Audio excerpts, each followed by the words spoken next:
Oke, halo teman-teman ya. Jadi kali ini kita pengen belajar ya atau bahas ya tentang crypto indicator. Mungkin teman-teman sering banget dengerin indicator ya di dalam crypto market ya. Oh, mungkin di YouTube Ads ya atau di IG Ads atau mungkin di TikTok luar sana. Itu baik banget orang yang ngebahas crypto indicator. Ya kayak oh indicator ini kalau ada signal buy, gua bakal pasang long gitu. Kalau ada signal sell, gue bakal jual gitu. Jadi kayak kelihatannya indicator itu kayak holy grail dari segalanya ya. Tapi yang perlu teman-teman pahami di sini ya, crypto indicator itu cuma opinion. Ya, maksudnya kayak gimana? Jadi price is a fact ya, everything else is an opinion. Maksudnya kayak gimana? Harga di chart ya, contoh ya kayak contoh dari screen gue sebelah sini ini candlestick ya, kalian bisa lihat yang kalian udah pahamin.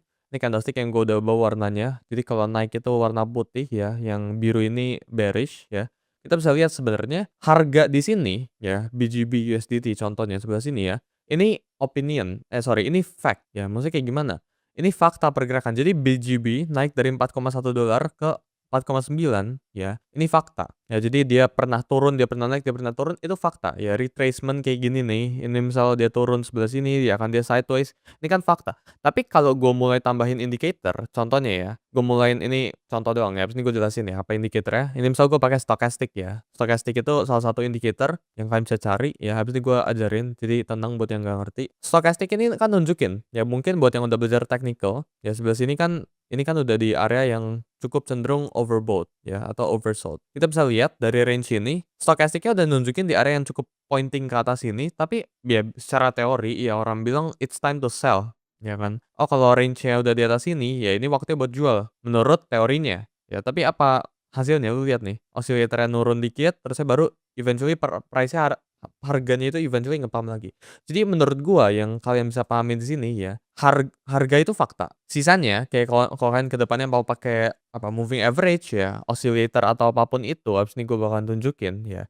Itu cuma bentuk opini. Jadi yang tetap kalian perlu analisa itu chartnya dulu. Jadi jangan analisa indikatornya, ya jangan berbasis 100% ke indikator, ya tapi indikator itu sebagai alat bantu aja.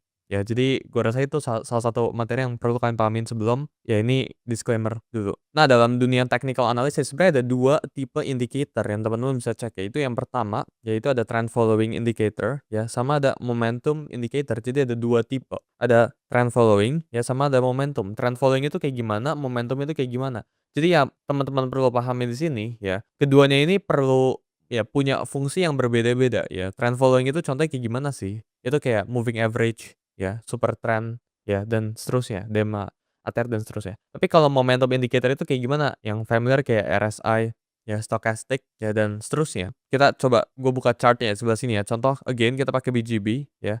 Gue remove dulu semua indikatornya.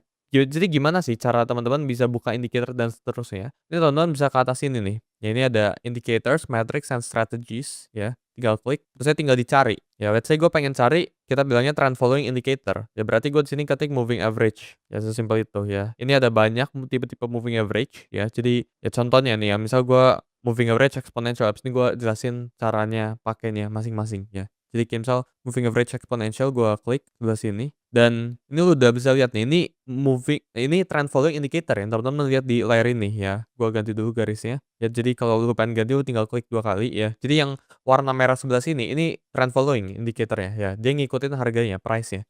Ada satu lagi yang tadi gue bilangnya. Jadi yang kalian lihat di chart ini sekarang trend following.